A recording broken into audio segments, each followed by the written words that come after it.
Alors bonjour, bonjour Manon et bonjour Benjamin. Bonjour. Et merci de vous être prêté à l'exercice de cet échange et cette rencontre. J'aime bien le mot rencontre, rencontre, discussion, échange sur l'autoconsommation collective.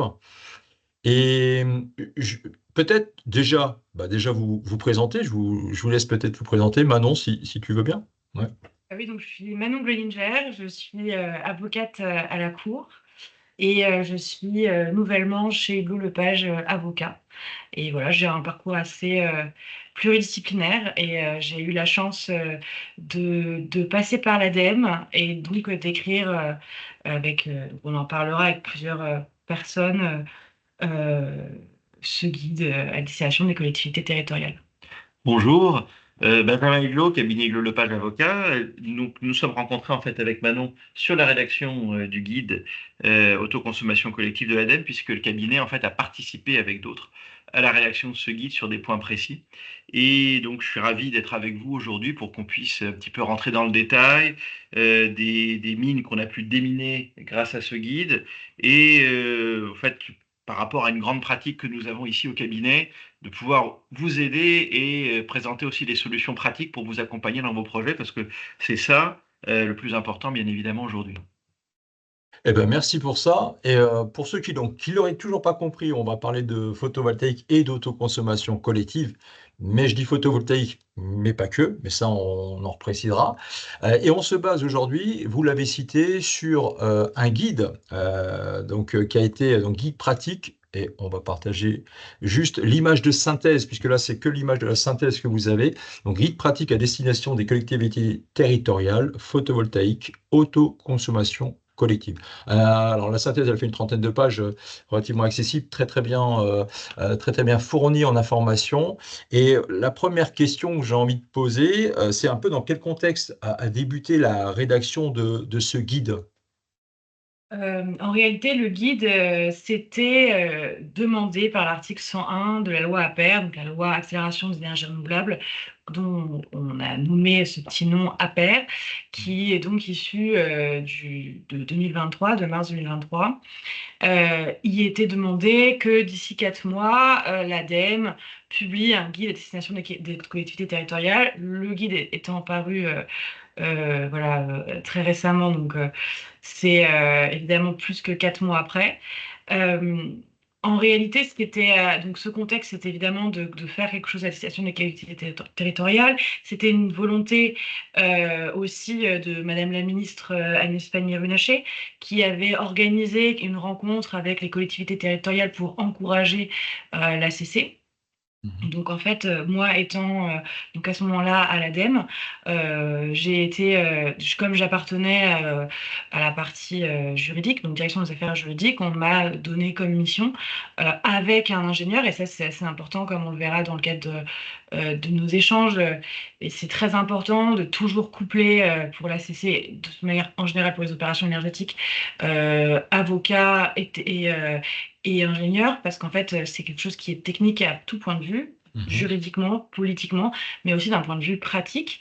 Et on l'a fait ensemble grâce à un groupe de travail qui a finalement été finement choisi en haut lieu. L'objectif était qu'il y ait parmi eux principalement des représentants des collectivités territoriales et des personnes comme Enedis, des membres aussi de la DGEC, donc Direction des affaires de l'énergie et du climat. C'était important, voilà, que tous ces gens soient un petit peu réunis.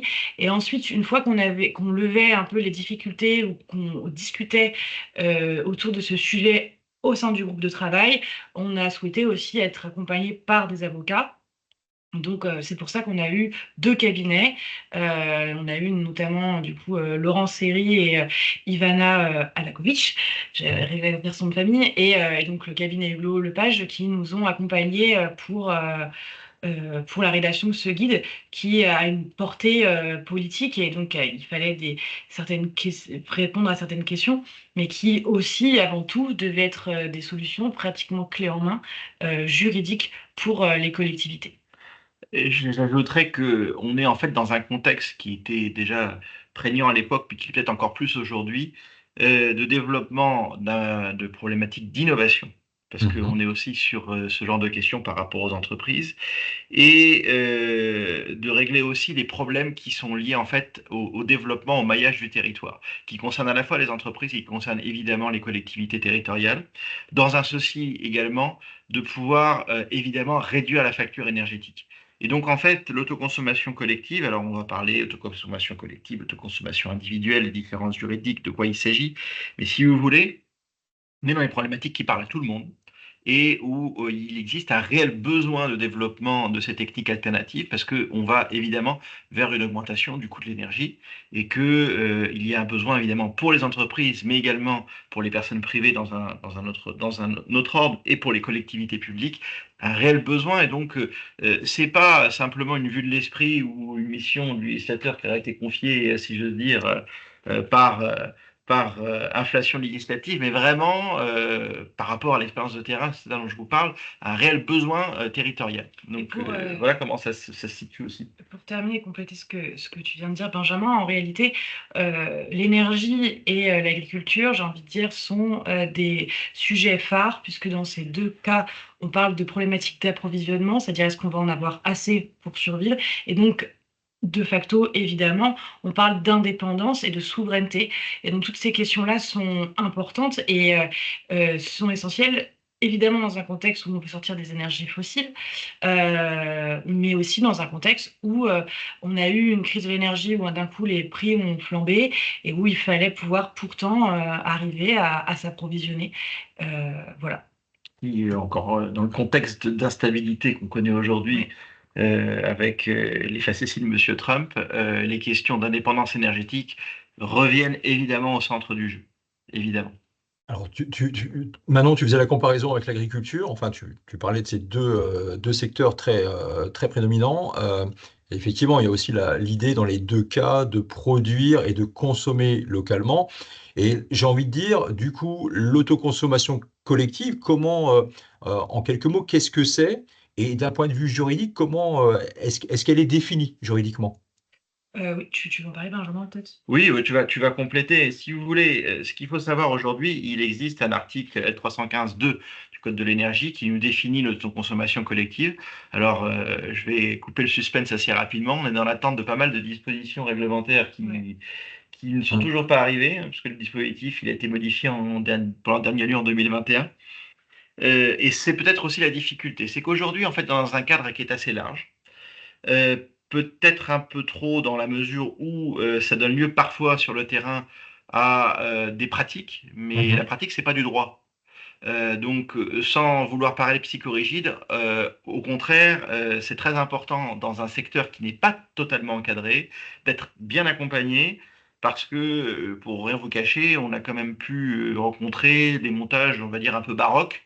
Et quand on va voir un avocat, l'idée, c'est pas forcément de résoudre un problème, mais c'est surtout de les Mhm. anticiper. Et donc, dans les opérations qu'on monte, l'idée, c'est justement d'anticiper les problèmes de manière à pas construire quelque chose qui soit fragile d'un point de vue juridiquement, qui puisse être remis en cause, parce qu'il faut penser que ces opérations, elles ont une durée de vie qui est longue, hein. La Mhm. durée d'amortissement des centrales, c'est 20 ans. Donc, il est indispensable que, on ait un projet qui soit pensé en amont, qui soit anticipé de manière à ce qu'on ait une vie du contrat qui se fasse calmement, naturellement, sans avoir de difficultés. Donc, aujourd'hui, d'autoconsommation collective, c'est tout simplement, je dirais, un partage d'énergie. Alors, pourquoi partage? Parce que vous n'avez pas nécessairement d'opération à titre onéreuse. On va en parler. Et surtout, pourquoi partage? Parce que la personne qui va donc partager l'énergie, c'est-à-dire le producteur, n'en fait pas son activité principale. C'est pas censé être quelque chose de rémunérateur en soi. Et ça, c'est quelque chose de très important qui distingue l'autoconsommation collective d'autres types de contrats comme le PPA, Power Mhm. Purchase Agreement, La qui est vente donc un directe. contrat de vente Greg. directe et Mhm. qui met tout simplement en direct un producteur et des consommateurs par rapport à un prix qui est défini sur le marché.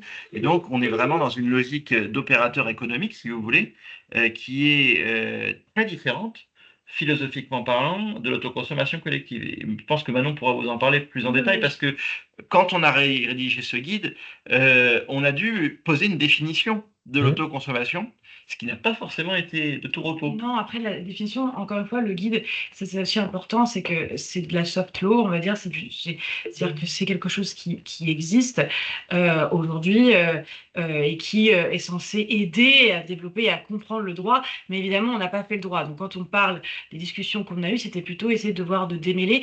Et encore une fois, je fais le parallèle avec l'agriculture, c'est aussi un pas, on sème des choses et on voit ce qu'on récolte. C'est-à-dire que la difficulté avec l'autoconsommation collective et avec les problématiques énergétiques en général, c'est qu'on est sans cesse sur de la prospection. On ne sait pas ce qui va marcher. Et quand on est en train de créer un droit, c'est pour ça aussi que c'est quelque chose qui peut être un peu sur lequel on comprend très bien que les acteurs puissent se perdre. C'est parce que en fait, l'autoconsommation collective, c'est quelque chose où il n'y a pas de jurisprudence encore, il n'y a pas encore ce cadre qui pourrait être rassurant pour savoir dans quel sens on interprète telle ou telle chose. C'est pour ça que ce guide là-dessus était intéressant et important. Euh, j'ai envie de définir l'autoconsommation collective, moi aussi, à la négative, encore une fois, pour dire qu'est-ce que ça n'est pas. Ça n'est pas du PPA, ça n'est pas de la vente directe. Alors, peut-être que des gens bondiraient lorsque je dis ça. C'est vrai que quand on le regarde, on voit des cousins. On voit des gens qui se ressemblent. Je ne comprends pas, c'est directement entre producteur et consommateur. Oui, mais dans l'autoconsommation collective, il y a quelque chose qui change et qui est essentiel à comprendre. C'est déjà qu'on est ancré dans un territoire, donc c'est-à-dire dans une zone localement prévue, définie, contrairement au PPA. C'est pour ça qu'on peut avoir des cross-border PPA, par exemple des PPA, il faudrait qu'ils sortent, hein, mais des choses qui peuvent se faire entre les frontières, etc. Bon, pourquoi pas de la CC entre frontières, mais il faudrait vraiment que ce soit à 2 km. Ou à 10 ou 20 en fonction des dérogations. Et après, il se pose aussi cette question, encore une fois, sur laquelle on insiste, mais sur la question de la professionnalisation. Ça ne veut pas dire que vous n'avez pas dégagé un bénéfice potentiellement avec le PPA, avec la CC. Ça veut juste dire que peut-être que ce n'est pas l'objectif de cette mission-là. L'objectif, c'est de réaliser une économie de facture et encore une fois, avant tout, de stabiliser vos prix, de savoir jusqu'où vous allez aller, combien ça va vous coûter et sur combien de temps, pendant en tout cas le temps donné de la vie de la centrale. C'est ça qui est important avec la CC. Ça ne veut pas dire que vous n'allez pas avoir un bénéfice, c'est-à-dire que vous n'allez pas pouvoir faire potentiellement un peu d'argent, mais voilà. Et en revanche, ça c'est pour le producteur et le consommateur, et ces gens-là sont inclus dans une PMO, ça c'est une spécificité française qui n'est pas dans la directive, donc dans une personne morale organisatrice qui a pour rôle en fait de faire une activité, d'organiser les activités entre les membres, les discussions, d'avoir aussi cette répartition finalement de l'énergie produite entre les membres. Donc finalement ici on est dans un objectif, dans une activité plutôt globale, alors que le PPA, évidemment, que lorsqu'on va sur un marché, vous allez me dire, je vais chercher mes consommateurs ou mes futurs clients, parce que sinon, je ne vais pas me lancer sur le marché. Oui, c'est vrai. Et c'est vrai que du coup, quand on est producteur en PPA, on va chercher qui peut être nos potentiels clients si on n'a pas à les positionner sur le marché. Mais ce qui est essentiel, c'est de savoir qu'en PPA, on identifie tout seul le producteur qui finalement réalise, lui, son activité économique. C'est une personne qui est là pour faire de l'argent. C'est pas un mauvais mot là-dessus. On est vraiment sur une activité vraiment économique principale, ou accessoire, ou etc. Mais en tout cas, ça peut être principal. Là où en ACC, c'est pas le cas. Et ça, c'est assez essentiel à comprendre. C'est sûrement pour ça qu'on insiste sur ce côté local, en tout cas, de l'ACC. Voilà. Et je rajouterais que c'est grâce à ça que la création de la CC, en fin de compte, est assez facilitée par rapport au régime du PPA, qui est quand même plus lourd à mettre en œuvre. Voilà. D'autant plus que lorsque vous avez un PPA, vous êtes obligé d'avoir un agrément de fournisseur, ce qui n'est pas le cas en matière d'autoconsommation collective. Et vous voyez, ça c'est un sujet sur lequel on a quand même dû insister un peu lourdement dans la rédaction du guide pour justement justifier le fait qu'on est sur un petit maillage territorial, le fait qu'au final, on n'est pas vraiment dans un marché ou dans un marché qui est totalement captif, de sorte que ça peut se développer et qu'on considère que justement la dimension économique, c'est pas qu'elle est absente, mais c'est qu'elle est totalement secondaire dans l'opération, puisque encore une fois, même si on voulait faire du droit, qu'est-ce que c'est que le bénéfice? C'est un gain. C'est comme ça que le définit la Cour de cassation. À l'inverse, une économie, le fait de réaliser une économie n'est pas strictement entendu comme étant un bénéfice. On est dans cette seconde partie, et c'est d'ailleurs, par exemple, ce qui distingue la société commerciale de l'association, c'est la question de la réalisation du bénéfice. Là, ce n'est pas ce qui est recherché. On est davantage dans la recherche de l'économie, ce qui, bien évidemment, n'empêche pas de générer, évidemment, du revenu avec une boucle d'autoconsommation collective. Et je tiens aussi à préciser une chose, c'est que pour les contrats inédits, ça se traduit assez clairement. C'est que lorsque vous faites un contrat, vous faites une opération d'autoconsommation collective, vous êtes encore vous avez un choix, mais généralement vous gardez votre contrat unique. C'est-à-dire qu'en fait, vous êtes toujours en lien avec un fournisseur, finalement, qu'on appelle de complément, mais qui finalement est votre fournisseur habituel pour complémenter, pour voilà, apporter ce complément. Alors que lorsque vous êtes en PPA, d'un coup, vous êtes vous avez un contrat carte S, et d'un coup, vous devez choisir, réaliser toutes les choses que doit réaliser un fournisseur, c'est-à-dire trouver le responsable d'équilibre, etc., etc. Donc, ce sont des choses assez compliquées et qui sont très onéreuses et qui se retrouvent ensuite répercutées dans le prix, souvent, en tout cas, lorsqu'on est en train de monter un projet. L'autre élément que je voulais dire, c'était que évidemment, ça peut poser des questions sur j'ai envie de dire, on peut se poser parfois des questions de financement. Le tiers investisseur en ACI, on va en parler après, donc autoconsommation individuelle, existe. Le tiers financeur en ACC n'existe pas, n'est pas légalisé aujourd'hui. Ça veut dire quoi?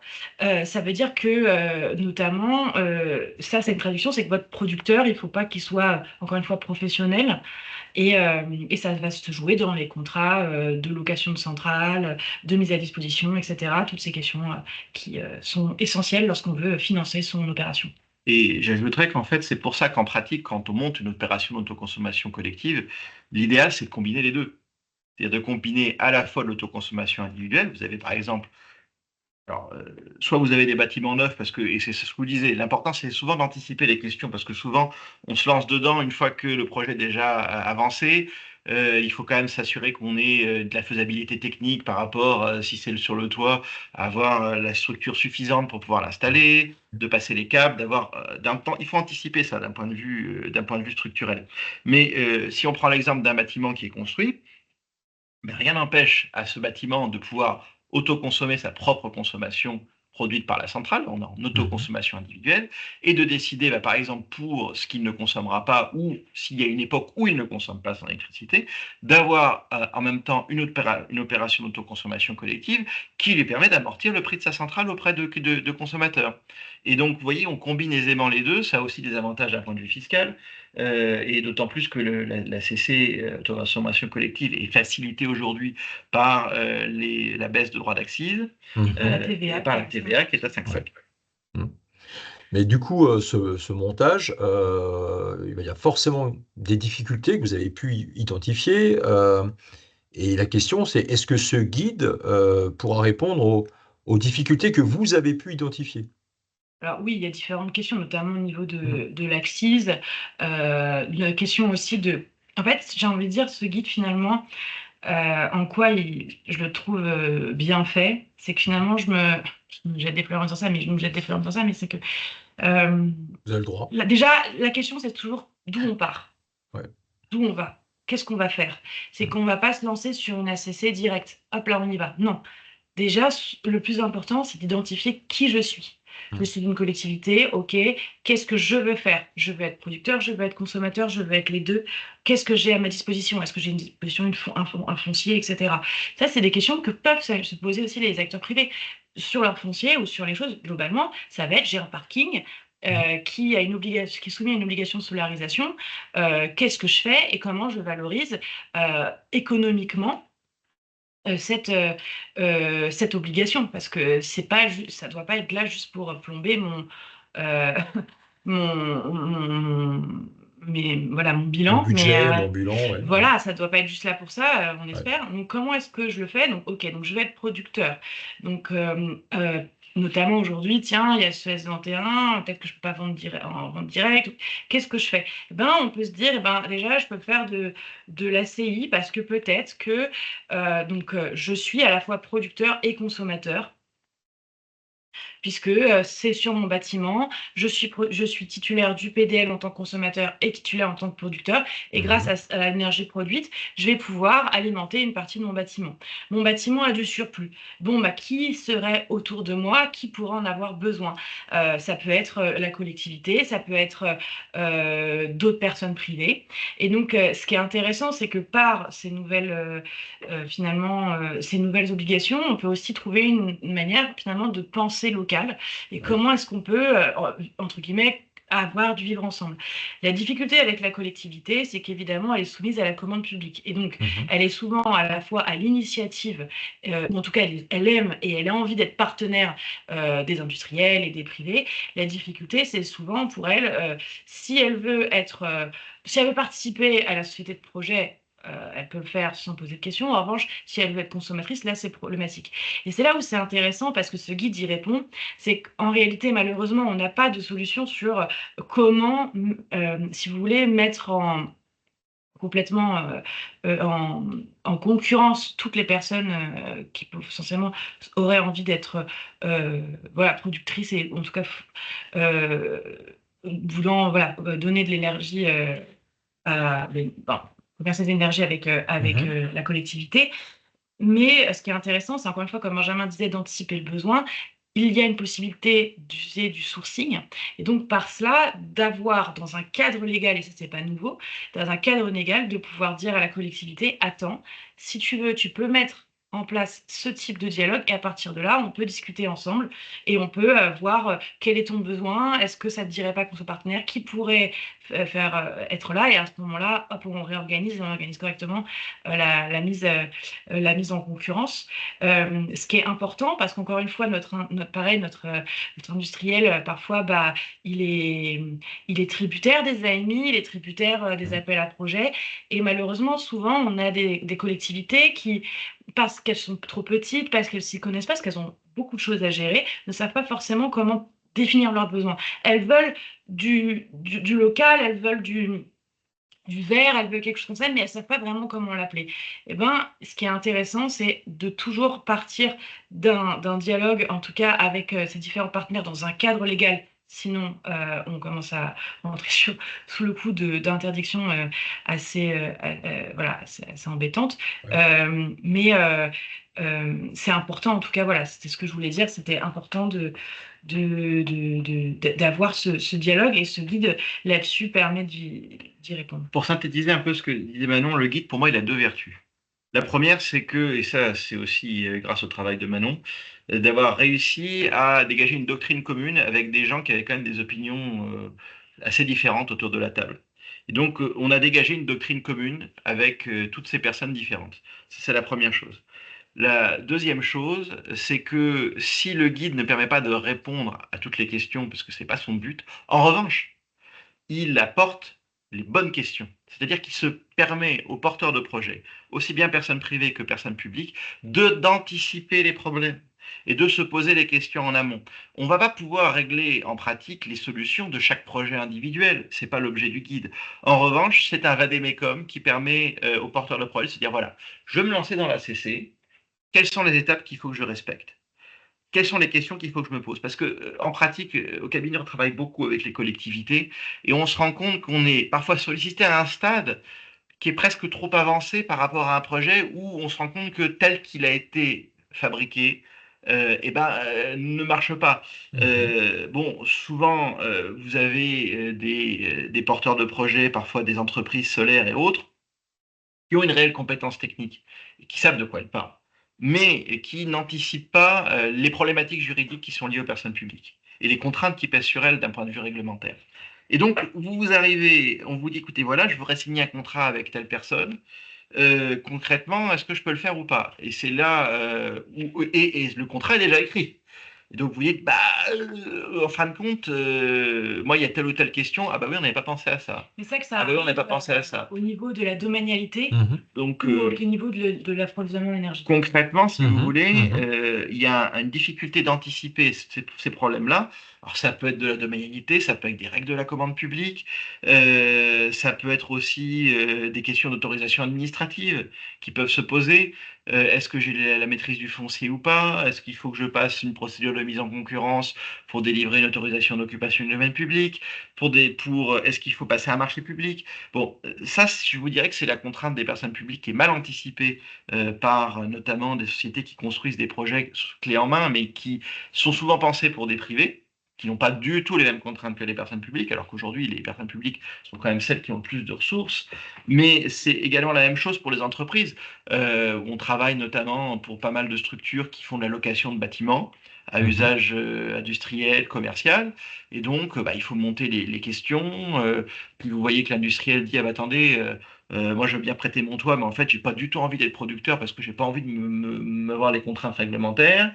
Donc, mais il n'y a qu'un seul compteur, un seul point de livraison. Donc, qu'est-ce que je fais? Comment est-ce qu'il faut faire? Il faut créer une structure. Comment est-ce que je peux me faire accorder? Donc, c'est des questions, vous voyez, quand je vous dis d'anticipation, tout ça, c'est important et de ne pas se retrouver à risquer de mettre en place un projet qui, sur le fond, est excellent, mais Mhm. sauf que n'a pas été bien articulé au départ, et ce qui fait que on se retrouve à essayer de bricoler entre guillemets pour essayer de ramasser, de rattraper la chose, mais on est là pour trouver des solutions de toute façon. Mais c'est quand même beaucoup plus confort pour tout le monde d'aller voir son avocat avant pour pouvoir évidemment monter le projet comme il se doit, et puis qu'on ait bien anticipé les besoins sur tout ça. Oui, c'est Mhm. comme les principes d'une fondation d'une maison. Bah oui, Mais comme ouais, et du coup, l'ACC, enfin, une de ses particularités, c'est vraiment ce temps en amont d'anticipation. Alors, c'est vrai qu'en plus, il y a bon nombre d'entreprises maintenant qui ont on va dire, dans des pratiques optimisées sur l'autoconsommation individuelle. Voilà, on estime, on installe, on met, c'est assez rapide. L'autoconsommation collective marche pas comme ça. Et donc, c'était intéressant, justement, tout ce que vous nous dites aujourd'hui est super intéressant parce que d'un point de vue juridique, on rend compte qu'en fait, c'est primordial. Euh, Justement, autoconsommation individuelle, autoconsommation collective, en gros, quel est l'avantage de l'auto-collective, même si vous en avez déjà parlé, par rapport à l'auto individuelle? En réalité, je dirais que pour moi, je dirais que c'est pas la même question. C'est-à-dire Mhm. que l'autoconsommation individuelle, en fait, ça ne s'oppose pas. Si vous avez la possibilité, j'ai presque envie de dire que c'est même des étapes de travail. En fait, si jamais vous avez la possibilité d'autoconsommer sur votre, on va Mhm. dire, on va parler de maison, mais sur en tout cas Mhm. votre entreprise, votre bâtiment, faites-le. Faites-le parce que ça va être un gain fiscal énorme. Vous allez pouvoir, c'est très très bien rodé, c'est très bien fait pour toutes ces choses, pour l'ACI. Ce qui est intéressant, c'est pour votre surplus. Notamment aujourd'hui, on verra s'il reste valable longtemps, mais en tout cas avec le nouvel arrêté tarifaire, à partir du moment où vous ne pouvez pas valoriser l'énergie que vous produisez lorsqu'il vous reste un petit reliquat, c'est assez embêtant, j'ai envie de dire, de ne pas pouvoir voilà, valoriser ces éléments-là. L'ACC ici peut être aussi une manière, finalement, euh, une double manière. Une manière de valoriser votre énergie de surplus, mais aussi représenter euh, presque une assurance de bancabilité de votre projet. Parce qu'en fait, votre projet aujourd'hui, comment est-ce qu'on vend, enfin, comment est-ce qu'on arrive à monter des opérations SCC? La difficulté et d'ACI, c'est que souvent les banques, elles ne connaissent pas. Elles disent, qu'est-ce Mhm. que c'est que ce truc-là? Je ne sais pas. Si jamais et si jamais il y a machin qui fait faillite. Et donc, l'objectif, c'est de s'assurer derrière d'avoir des consommateurs solides qui vont pouvoir en fait prendre cette énergie partagée avec vous, que ce soit lorsque toute l'entreprise est en vacances, que ce soit les moments de Noël, que ce soit à des moments où il fait très très chaud et puis on n'a pas de clim, par contre du coup on n'a pas besoin de faire fonctionner les chauffages. Donc Mhm. voilà, toutes ces choses-là. Après, ce qui est aussi intéressant donc, du point de vue du nouvel arrêté, ce qui du coup favorise l'autoconsommation, Oui. l'avantage aussi de l'autoconsommation, c'est que d'un coup, vous rentrez dans une logique qui est une logique locale. C'est-à-dire, vous arrivez dans un endroit où vous pouvez valoriser territorialement ce que votre projet. Là-dessus, Benjamin a une excellente position sur la partie RSE, c'est-à-dire que finalement, euh, votre, qu'est-ce que c'est que l'autoconsommation si ce n'est aussi un moment où vous pouvez, euh, voilà, mettre aussi un bon bilan sur votre RSE et la financer. Et je dirais que, en fait, Ouais. l'ACC, elle doit s'anticiper quand vous faites de l'autoconsommation individuelle. Vous avez une entreprise qui décide, écoutez, voilà, moi j'ai une forte consommation, je vais rénover mes bâtiments, donc je voudrais installer une centrale. La question qu'on se pose à ce stade, mais est-ce que j'aurais pas intérêt, en fait, à surdimensionner la centrale par rapport au niveau du coût? Mhm. Parce que quel est mon investissement? Quels sont mes besoins? Quelles sont éventuellement mes capacités d'extension, de développement dans l'avenir?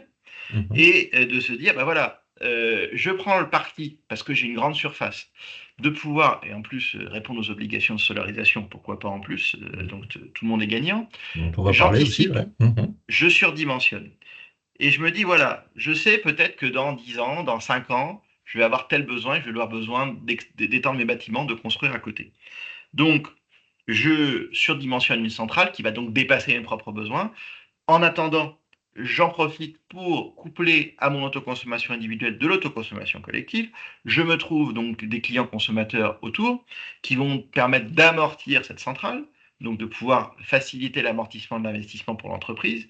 Et puis, bah, le jour où j'ai besoin de plus, bah, on va rediscuter par rapport au coefficient de répartition qu'on a fixé dans le cadre de l'autoconsommation Ouais. collective. Et ça permet aussi d'anticiper les besoins des entreprises en créant quand même des garanties importantes au niveau des investissements, parce que bon, chaque entreprise évidemment est inquiète, puisque entreprendre, c'est évidemment prendre un risque. Et ça permet quand même de sécuriser une partie des investissements sur encore une fois, des investissements qui sont à long terme, puisqu'on parle Mhm. de 20 années à peu près pour qu'une centrale soit amortie. Donc c'est assez important de faire ça. Et comme le disait Manon, pour discuter avec beaucoup d'entreprises, on voit que l'ancrage local est devenu quelque chose de très important.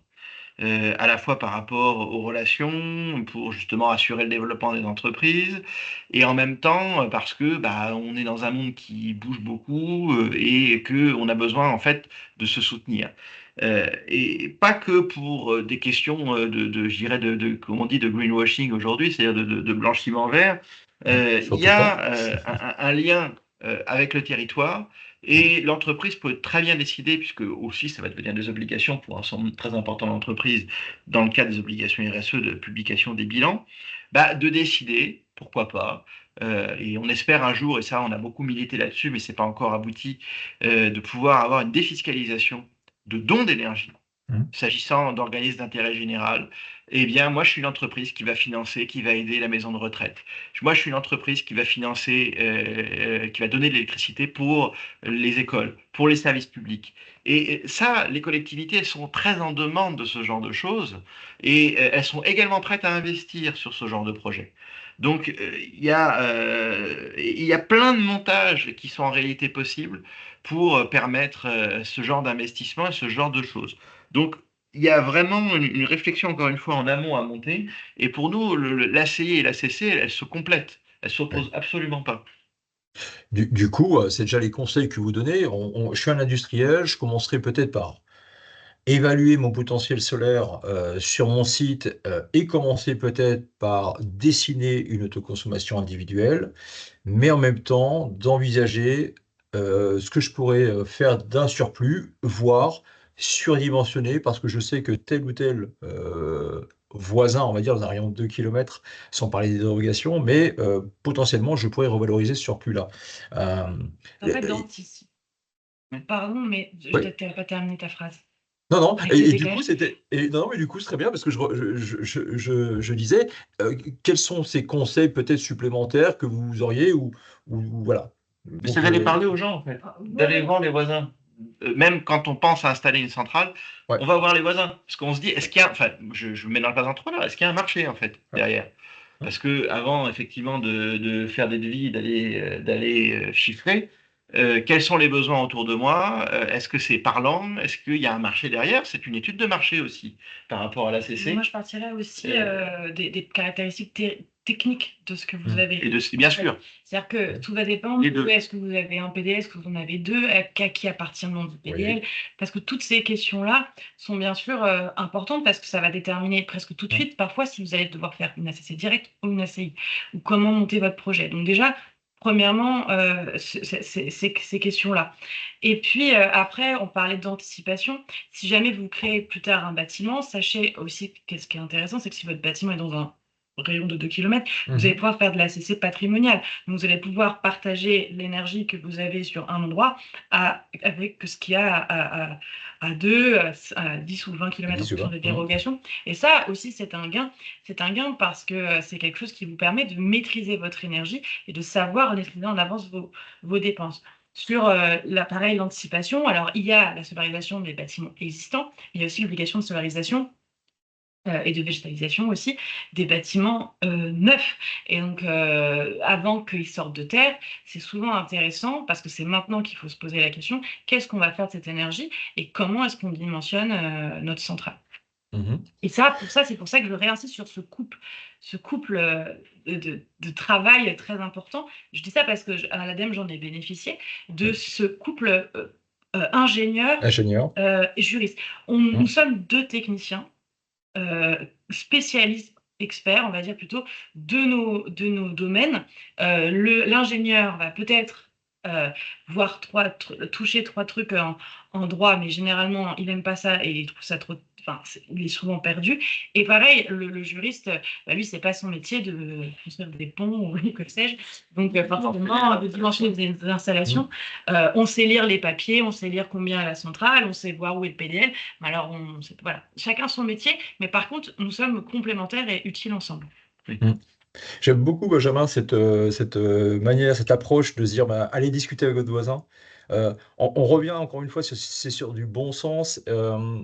Et souvent dans l'énergie, on a énormément besoin de pédagogie, d'échange, de discussion, de se dire, OK, comment j'envisage moi mon activité peut-être dans 5 ans, dans 10 ans, parce que ça peut avoir un impact fondamental sur justement cette notion de production et de consommation à venir.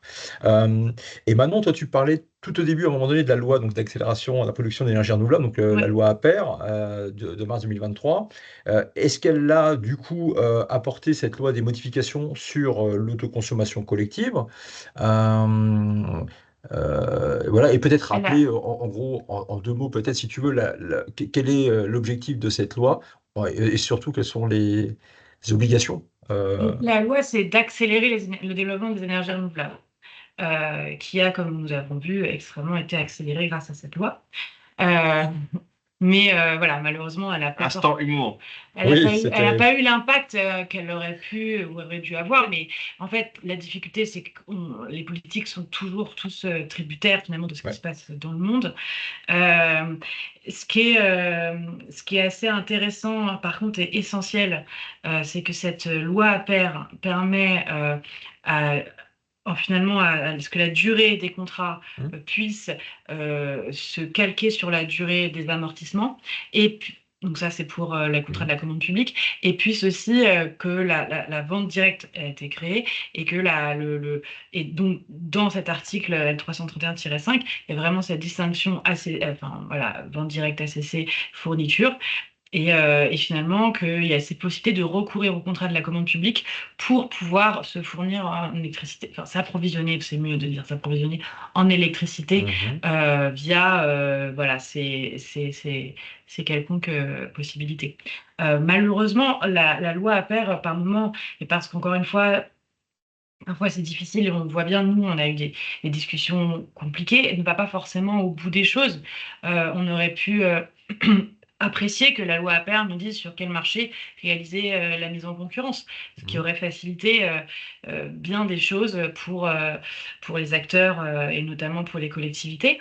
En réalité, on a quand même un ensemble de possibilités grâce au droit public qui existait déjà, qui permettent de répondre à quelques-unes de ces questions. Et encore une fois, je réinsiste de nouveau sur le sourcing et sur la question de parler aux gens. Une fois que vous parlez aux gens, vous définissez mieux votre besoin et vous ne lancez pas des AMI un peu un peu bancal et vous risquez pas une annulation finalement parce que voilà, je me souviens d'un dossier dans lequel le client répond à un AMI, il se dit qu'il va faire de l'autoconsommation collective, c'est une de ses initiatives. Et la difficulté, c'est que la collectivité n'a fait qu'une mise en disposition de son foncier, n'a pas lancé un AMI ou un appel à projet pour pouvoir aussi acheter de l'électricité ou être consommatrice. À partir de là, en fait, on est limite obligé de dire au client, arrêtez tout, il va falloir qu'on discute avec la On reprenne. collectivité parce que c'est un faux départ.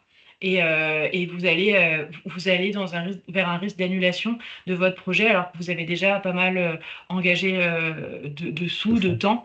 Donc vraiment, attention au faux départ. Et finalement, cette loi à faire, pour revenir dessus, d'accélération, elle ne fait que finalement, par sa rédaction, rappeler tout ça. Hmm.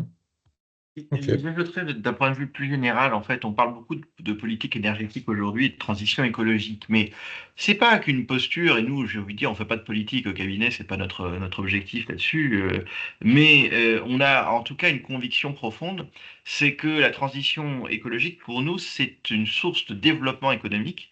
La transition écologique et économique, vous voyez, mon lapsus est révélateur, parce que on a, et quand on parle aux porteurs de projets, on parle de photovoltaïque. On accompagne une entreprise qui fait des rétrofits. Rétrofit, c'est la conversion de véhicules à Hmm. l'hydrogène. On a une opportunité par rapport avec des soutiens de dispositifs publics. Vous avez en plus beaucoup d'aides qui existent sur un certain nombre de sujets, mais la personne ne pense à aller les chercher. Et les gens ne les connaissent pas. On a une opportunité énorme pour développer des secteurs dont on a énormément besoin d'un point de vue d'emploi, qui répondent également à des besoins des entreprises.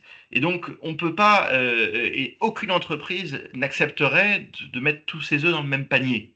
C'est exactement la même chose que nous disons aujourd'hui en matière d'énergie. Pour parler du nucléaire, on ne peut pas mettre tous nos œufs dans le même panier. Il est indispensable qu'on puisse reposer sur d'autres sources.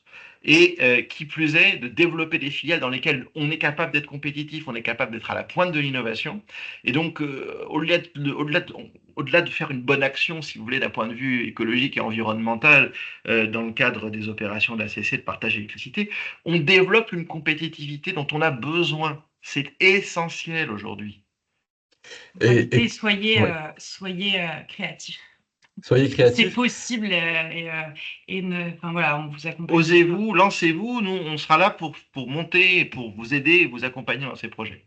Et pour ceux qui auraient encore un doute sur le tout nucléaire ou le tout énergie renouvelable, je vous invite à aller voir les différents scénarios ou scénarii d'RTE à ce sujet-là, très très très bien fait. Oui. Voilà, on est dans le mix énergétique et c'est ce qu'il faut. Pour une entreprise ok, qui franchit le cap, qui va vers, qui a tout fait comme il faut, qui va vers l'ACC. Euh, Maintenant, il y a la constitution, on vous le disiez tout à l'heure, de la personne morale organisatrice, donc la PMO. Mais c'est quoi une PMO Une PMO, personne morale organisatrice, voilà. c'est une personne qui va être intermédiaire. Ce n'est pas un producteur, ce n'est pas un consommateur, Mhm. c'est votre ami Qui vous veut Qui du vous veut du bien. qui bien. vous veut du bien et qui vous réunit dans la même salle pour travailler sur la répartition voilà, on appelle des clés de répartition Ouais. énergétique, ce qui Mhm. permet aussi d'avoir ce lien aussi avec Enedis pour ce contrat d'autoconsommation collective. Oui. Elle va gérer finalement le côté pénible, on va dire, de la clé de répartition, le côté facturation si jamais vous lui Mhm. donnez cette mission, elle n'est pas obligatoirement. Et aussi, ce qui est intéressant avec les PMO, et là ici, j'ai envie encore une fois de souligner la, la- le très beau travail que j'ai découvert grâce à l'ADEME de toutes de toutes les personnages, des personnes publiques, puisqu'en fait, on a, grâce à elle, la possibilité d'avoir des PMO mutualisées.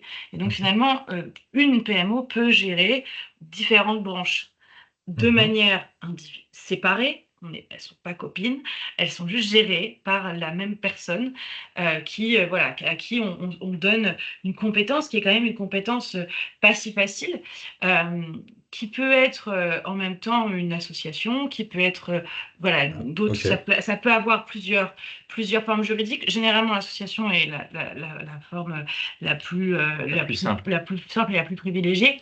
Je ne nomme pas les personnes voilà, qui sont très admirables et qui ont réalisé ces PMO mutualisées, mais vous les retrouverez dans le guide, sinon on m'accuserait de favoritisme. Mais en tout cas, voilà, ce sont des gens qui ont permis en tout cas, qui œuvrent pour le développement. Et c'est pourquoi et c'est encore une fois aller parler aux gens, parce que se réunir, c'est aussi une manière d'aller voir et de dire comment est-ce qu'à côté vous faites et comment vous faites bien et comment ne pas me tromper. Voilà. Mhm. Alors, pour ajouter ce que tu viens de dire sur la PMO, alors généralement, effectivement, elle est simplement là pour faire la cheville ouvrière et pour communiquer à Enedis les fameuses clés de répartition. Vous pouvez en fait décider d'avoir un système bloqué, c'est-à-dire que dès le départ, vous fixez des coefficients qui ne bougent pas pour le reste de l'opération, ou alors vous pouvez tout simplement avoir des coefficients dits dynamiques, c'est-à-dire que vous payez au prorata de ce que vous consommez, de manière très simple. Donc, elle, c'est la transmission d'informations. Elle doit montrer qu'il y a bien connaissance de producteurs, de consommateurs. Il y a des hypothèses aussi où parfois la PMO peut être elle-même productrice, producteur. Alors, encore une fois, moi, je suis Voilà. encore plus. Il y a plein de Vraiment, possibilités. essayez vraiment au mieux de vous poser la question. Regardez, dans le guide, on a fait un petit schéma qui paraît bête, qui est bête comme chou, mais qui est super important. À quel moment, si la PMO est productrice, en réalité, c'est pas elle qui est vraiment productrice, c'est plutôt l'organisme qui, qui la contient, qui est producteur. Parce que soit je suis producteur, soit je suis consommateur. Je peux être les deux, mais au moment où j'agis, qui je suis, en quelle qualité j'agis, tout ça, ça va ça va vous poser vos jalons pour vous poser les bonnes questions. Parce que on va toujours trop vite et on fait tous des bêtises. Vraiment, c'est très important. Quand on a rédigé ce guide, on s'est dit, en tout cas moi la première, je me suis remise dans la situation où j'étais au tout début, donc nouvelle dans l'autoconso. À un moment donné, j'étais, mais attends, qui je suis, à quel moment j'agis? Donc vraiment, suivez le cadre. Après, évidemment que certains ont fait des choses plus ingénieuses, mais quand elle est... Moi, je préfère quand même dire quand vous êtes PMO, vous êtes PMO. Quand vous êtes producteur, vous êtes producteur. Quand vous êtes consommateur, vous êtes consommateur. Après, il peut y avoir de la gestion, etc. Mais Mhm. l'objectif est quand même de Un des garder cette rôles. histoire aussi. Ça me pensait à la déontologie de l'avocat, mais de garder cette image, en tout cas, que vous ne devez pas être producteur à titre, enfin, professionnel, Attention. à titre Oui. principal, et que si jamais vous commencez à multiplier les trucs, vous êtes vite sur le sujet de bah, j'ai plus le temps de faire autre chose, donc c'est mon activité principale. Et là, vous pouvez vous faire avoir. Alors, bien sûr que certains jouent dessus, se disent bah oui, mais moi, on veut se positionner, etc. Je comprends l'envie d'être inventif, mais inventif, on peut l'être, mais respectons le cadre. Exactement. Parce que vous pouvez, après, ce serait embêtant de vous faire ravoir et vous faire annuler votre projet, voilà, ou que votre collectivité soit accusée de favoritisme. Et là, Et puis, attention aussi, du point de vue de l'activité principale, au-delà du risque de la nullité de l'opération, vous avez les conséquences fiscales qui vont derrière. ouais. Donc, C'est attention plus à les ça. mêmes. Voilà, Bah, c'est plus les mêmes cartes, c'est forcément. c'est plus le même niveau. Donc, il faut faire attention à ça. Et c'est vrai, c'est ce qu'on disait avec Manon. On a vu, il y a des choses, on peut aller dans la subtilité, c'est tout à fait possible, notamment quand vous avez besoin de vouloir mutualiser un investissement pour justement le garantir et prévoir des solutions. On sait faire, mais encore une fois, il faut être assez rigoureux et pouvoir comparer par rapport à d'autres structures pour faire des montages qui risquent pas un jour de vous exploser au visage. Oui, parce que Ça, c'est très important. pour le coup, et là je dévoile un petit peu, mais c'est très important de savoir que parfois les écritures qui sont faites, qui sont légales, les choses qui sont faites, sont pas forcément faites par hasard ou parce que le législateur aujourd'hui sait plus écrire. Parfois le législateur il sait très très bien ce qu'il fait et il a pas envie d'une certaine chose, et ça on le sait, on le sait au lieu parce qu'on a discuté avec ces gens-là. Parfois il y avait des endroits où on pouvait tomber d'accord sur l'accise, sur plein de choses, et sur ce chemin-là, vraiment, on nous disait, voilà, il n'y avait pas moyen. Donc, attention à bien respecter le cadre. Même si jamais on est inventif et qu'on favorise vraiment ce qu'on pense que ça peut être créateur d'emplois et déjà aider grandement à la transition. Mais attention quand même. Et Attention. on retombe sur ce cadre. Un PPA, une ACC, c'est pas la même chose. Une ACC, Ouais. c'est absence d'activité économique principale. Et vous l'avez bien dit, c'est pas, voilà, c'est pas mon métier principal. Ce n'est pas ça. Et ça, c'est super important de le rappeler. Alors, pour autant, on a bien compris qu'il fallait suivre le cadre, mais est-ce qu'on peut avoir de la souplesse? Parce que là, on est sur des projets qui sont sur 20 ans, voire plus. Mais sur cette durée-là, bah, la vie les entreprises, elle peut évoluer. Du coup, moi, je constitue avec un groupe bien défini, mais au bout de X années, ben, il y a peut-être des gens qui repartent, des gens qui rentrent. Est-ce que je peux? Est-ce que je peux pas? Est-ce que je suis figé? Est-ce que je Alors, suis un peu souple ça là-dessus? va dépendre si jamais vous êtes. Alors ça, c'est pour l'entrée et sortie de la PMO. Oui. Si vous êtes un bailleur social, vous pouvez faire un peu ces bailleurs sociaux parce que ça va sortir, rentrer. Si jamais vous n'êtes pas dans le cadre d'un bailleur social, c'est possible, mais dans des conditions un peu plus strictes, parce que l'objectif reste quand même que, pensons à, quand vous venez penser à votre opération, pensez au fait que, justement, il faut que ça tienne 20 ans. Si jamais, la semaine prochaine, j'ai monsieur qui dit, ah bah non, finalement, je change d'avis, ça va être difficile d'être bankable. En revanche, évidemment que ça se fait dans le sens où c'est quelque chose même que vous pouvez valoriser dans votre vente. Si vous décidez de vendre votre bâtiment, vous dites, bah, en fait aussi, mon bâtiment, il faisait de l'autoconso et ça, c'est à mettre dans le contrat de vente. Et Mhm. évidemment, ça peut être, ça s'aide. Si vous avez fait de l'ACI et que vous aviez en fait une entreprise qui était sur votre foncier, votre toit, qui va dire, ah là là, moi, bah oui, mais vous inquiétez pas, vous avez généralement un contrat, un bail emphytéotique. En tout cas, généralement, donc souvent, vous n'êtes pas viré. Peut-être serrer les questions, parce qu'il y a peut-être la question de l'entrée et la Voilà. sortie de la Mhm. PMO pour des consommateurs, et la question plus pour le Pour le producteur. C'est producteur, plus oui, de ça dont tu c'est parlais. Oui. vrai, voilà. Peut-être que je Oui. sais pas assez clair.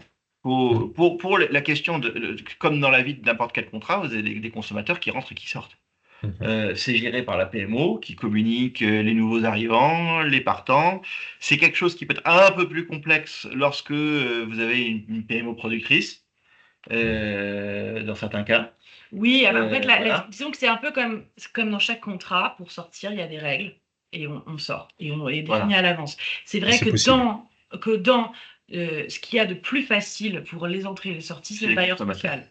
Mhm. Mais voilà, et pour les entrées et sorties, souvent aussi, c'est le consommateur qui sort plus facilement. Oui, ça c'est pas. Euh, Il y a une grande liberté hein, quand même pour les consommateurs. Faut être honnête. Ok. C'est plus compliqué lorsqu'on on rentre dans le problème du producteur Les producteurs. et pour des raisons Ok. évidentes. Ok. Ben, merci. Alors peut-être une dernière question, c'est sur l'avenir, le futur. Comment vous voyez-vous un peu l'évolution de l'autoconsommation collective là dans les prochaines années avec tout ce qu'on s'est dit, toutes ces obligations multiples et variées, mais qui vont dans le sens de la production et de la consommation locale. Voilà, comment voyez-vous Moi, je dis qu'il l'avenir? va falloir être courageux dans un moment où il faut tenir parce que vos obligations, donc je reviens aux obligations de solarisation, elles existent, elles sont là. Tant qu'elles ne sont pas modifiées, vous avez une obligation qui pèse sur vous et une obligation qui peut être lourdement sanctionnée. Donc, valoriser vos obligations par des choses qui sont positives et qui peuvent vous aider, vous, et avoir d'excellentes retombées locales. Soyez courageux et soyez inventifs parce que c'est possible, mais on a toujours besoin quand même d'engagement, de courage, de long terme aussi, parce que voilà, la vie d'une entreprise, c'est pas un calendrier politique, c'est beaucoup plus long. Et donc, c'est important, même si jamais nous avons nos politiques parfois qui peuvent d'un coup être un peu frileux, il nous faut de l'argent pour ci, il nous faut de l'argent pour ça, parce qu'on est toujours en recherche d'argent. Ce que je trouve très positif avec le fait d'entreprendre, c'est qu'on peut aussi avoir une vision long terme de son engagement et aussi bah, de faire d'un négatif quelque chose de positif. Ouais. Moi, je dirais que ce que je vous disais tout à l'heure, je suis quelqu'un d'abord d'optimiste et on a toutes les raisons d'être optimiste dans la mesure où on est dans une stratégie qui est à long terme. S'agissant de la transition énergétique par rapport au mix dont vous avez parlé, qui est pour quelque chose d'essentiel. Et les entreprises ont tout intérêt à se lancer dans ces opérations-là. D'une part, parce que ça permet effectivement de répondre aux obligations réglementaires qui pèsent sur elles, mais Mhm. au-delà de ça, parce que ça les ancre également dans une stratégie de développement à long terme pour elles-mêmes. Donc, derrière, on favorise l'innovation. On est dans un cercle totalement vertueux. On favorise l'innovation au niveau européen, au niveau français. On favorise évidemment la réduction de sa facture énergétique. La Et en souveraineté, plus de ça, vous développez également des liens et des relations que vous n'auriez pas eu dans d'autres circonstances, parce que vous n'avez pas forcément de raison particulière d'aller taper à la porte du voisin pour telle ou telle raison. Ça permet aux entreprises de se rapprocher par rapport à leurs confrères ou à d'autres confrères et de lier des liens au niveau des collectivités, parce que ça, je pense qu'il faut en parler et en parler davantage. Oui. Et donc, tout cela est tout à fait positif.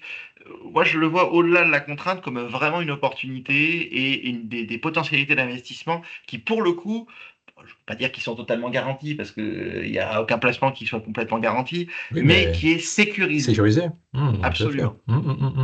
Oui, et puis il y a une dynamique qui s'installe sur le territoire entre collectivités, entreprises privées, qui est fascinante et Il y a une intéressante. rencontre et il y a une dynamique. une vraie volonté, en tout cas locale, de se voir. Et encore une fois, c'est aussi, voilà, le mot de la fin, c'est aussi pour l'indépendance énergétique, c'est essentiel. Oui, tout à fait. On est dans des questions de souveraineté, on est exactement dans le sujet. Merci beaucoup pour toutes ces informations, pour cette belle rencontre. Je reviens sur le mot rencontre. Absolument. Merci à vous. La lumière s'éteint. Voilà, on est dans la sobriété énergétique. Hop là. Exactement. Donc merci et puis à bientôt. À très bientôt. À bientôt, merci. Merci pour tout. Bonne journée. Merci. Au revoir. Au revoir.